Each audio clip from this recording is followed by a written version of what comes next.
welcome to today's video. I'm so excited to be showing you the newest palette from Glaminatrix Cosmetics, the Rich Romantic palette. And this palette is launching today, October 7th. And here's what the palette looks like. I'm sure you've already seen it. The packaging is so beautiful. I love the switch to this faux leather packaging. It just makes it feel so extra sleek. I love the simplicity of just the text on the front of the palette. And it did come in a box which had some really beautiful detailing on it with some silver illustrations of roses and other flowers and leaves, etc.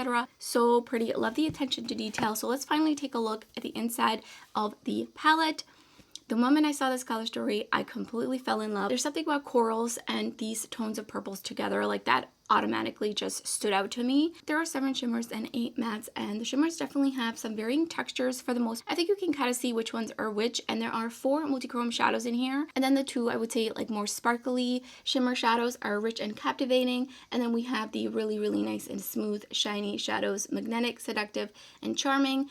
And romantic as well. The romantic is definitely a very, very smooth, almost satin-like iridescent multi-chrome. And I think the mattes are very well balanced between some mid-tone and some darker shades. Now, if you are US based, Glaminatrix Cosmetics is based in Australia, so they're actually heading into spring and not fall, so that is why this is probably not what us in the US expected for our color story. It is a bit more of a spring color story. I do think this color story is actually perfect for all year round, really. I think there's a lot of options here, so I'm going to be showing you some swatch comparisons to the 4 multi-chromes that are in here, and then I will be creating these 2 looks that you see on my eyes, so let's get right into it.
So for the first look, I'm actually going to be recreating a look I did the other day when I went into the office. And I used the shade Admire in the inner corner.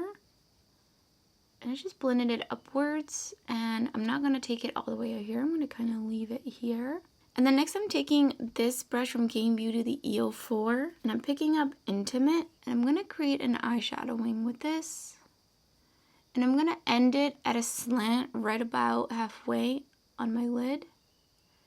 And then I'm just going to work out this wing, the shape, just going in with a little bit more. Now, I feel like this kind of look doesn't really test out the mattes per se. Obviously, this one we get to see how it blended. But for something like this, you don't really see like how does it blend in with other shades, etc.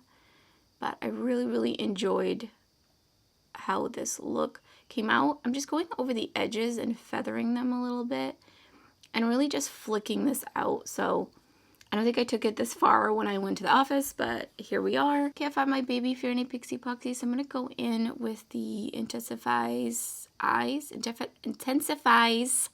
Artistry Wand from Pat McGrath. It feels a little bit oily. It looks like it's kind of like leaking, which I don't know how, because this is literally like a silicone applicator. And I'm taking Romantic, and that's gonna go right onto the inner portion of my lid, just like that. And then next to it, I'm going in with Rich, and this brush is from ColourPop. It came in a set, but it's nice and small and flat, and it just picks up and puts down these shadows really nicely. So I'm just putting this down, kind of mixing them together a little bit in here, and then taking it out here. This is such a pretty shade. And I'm also going to bring Romantic on the inner corner. Here's the first finished look.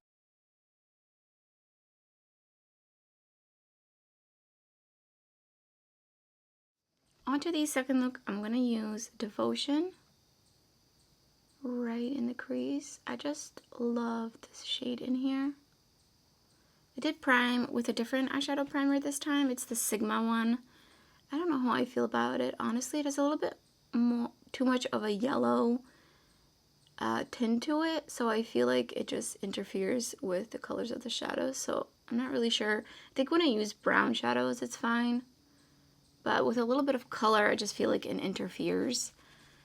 And then I'm going to take Lover on the same brush, so the Refer 13. Look at that pigment. And I'm going to just deepen that up. And I'm going to take it a little bit out here. And just going back in with a little bit more. Really just blending it in there. And then I'm going to go back in. I'm wiping off the same brush, going back in with Devotion, just on the edges. And then I'm taking Passion on the outer corner. A little bit kind of on an angle. And then I'm going back into the Refer 13 and just kind of melting things together. Really deepening it out here. Taking a large fluffy clean brush, and I'm just going over the edges with some setting powder that is my skin tone. And then I'm just going to go back in more with this blendy brush. I did find my Fair Night Pixie Epoxy, so I'm just going to go in with that. I'm going to do like a fall half cut crease just to get up in that crease area. And then I'm going to tap it and spread it to the rest of the lid. Using the same ColourPop brush, I'm going in with Charming right here. And that's going to go right up against to create the fake new kind of crease. So beautiful, very, very smooth. And then on the lid, going in with Seductive. Just back and forth, and then blending it into this outer portion. I'm going to take my blendy brush and just kind of blend it out here, making sure there's no harsh line. And then I'm going to open my eyes, see if I can really see this kind of cut crease situation. Just gonna polish it up a little bit more, and then I'm gonna bring this a little bit to the inner corner. Finishing off the second look with Passion, just connecting it to the outer corner, and I'm gonna pop a little bit of Devotion into it, onto this outer edge, and I'm just gonna bring it up.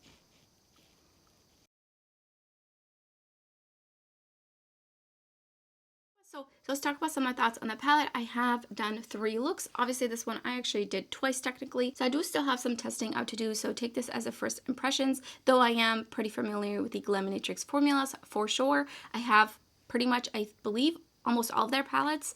Maybe there's like one palette I don't have. Pan size in this palette is the same as their most recent palette launch before this one, and that is, I believe, 22 millimeters. So they are not the typical 26 millimeter pan size, in case you're interested in creating some customized color stories. But now you can actually go in between the two palettes and move the pans around, as they are magnetic. Now, I don't mind the smaller pan size, but I know a lot of people like to kind of keep it consistent between brands so that they can create some custom BYOP palettes. But knowing going forth that Glaminatrix will have this pan size means I can create some BYOPs if I wanted to with just Glaminatrix eyeshadows, and that's totally fine. So moving on to the shadows and my experience with the shimmers. Exquisite. They are just absolutely beautiful. If you're familiar with Glaminatrix Cosmetics shimmer shadows, I think you're very much going to enjoy these. There's a couple of varying textures. I don't know necessarily if it's a different formula. I doubt it. It's probably just a textural thing. So Romantic, it's very satin, so it's got like a sheen to it, but not necessarily sparkle. I think you could also use this one as highlighter. And then Captivating and Rich, I would say, are the most sparkly. They have a little bit more texture to them. You can see that when you pick them up with a brush. They just pick up a little bit piecier, but they do completely smooth out. They look so sparkly, shiny, shifty on the lids, especially Rich is very, very shifty. Allure is kind of like a standard shimmer shadow, leaning more towards satin, so it's not very shiny. It is just that it's got a little bit of a sheen to it. I don't really lean towards these kinds of shades on the daily, so I probably won't get much use out of this. I definitely gravitate towards the rest of the shimmers in here.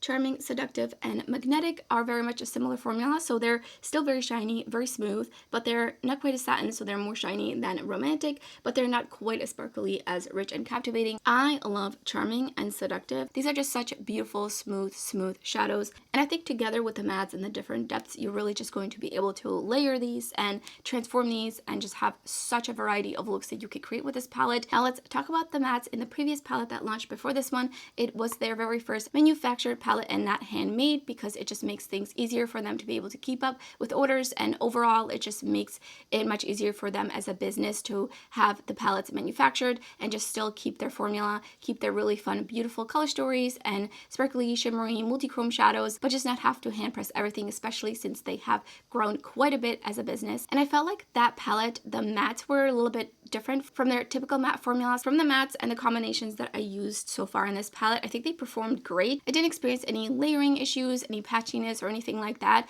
I do think that this is a kind of matte formula that does tend to stick down on a more tacky primer, so I would actually recommend using some sort of like a primer base that does kind of dry down. Obviously, I'm not talking about like Fair Pixie Epoxy, but for example, like the Sigma eyeshadow primer, I noticed I didn't let it fully dry down before I went in with the mattes, and I noticed a little bit of just catching on, but I was able to blend the mattes out and build them up. Great, the train. Right now, don't miss your train. So I will be playing around with the mattes some more. I didn't use Intoxicating, Cherish, and Timeless, so I do definitely want to dip into those and create some other looks with them, and I will keep you updated on my thoughts on this palette. Let me know in the comments below which look was your favorite. Do you plan on picking this palette up? I would love to hear your thoughts. That's everything for this video. If you enjoyed it, don't forget to give it a thumbs up, and thank you so much for watching. I hope to see you next time.